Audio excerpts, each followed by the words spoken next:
பெண்ணின் நிறைவென்ன செய்யும் என்னை கத்தி இல்லாமல் கொய்யும் இதில் மீள வழி உள்ளதே இருப்பினும் உள்ளம் விரும்பாது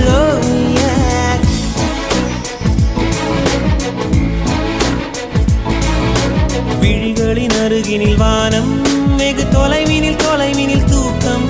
இது 5 புலன்களின் ஏக்கம் என் முதல் அனுபவம்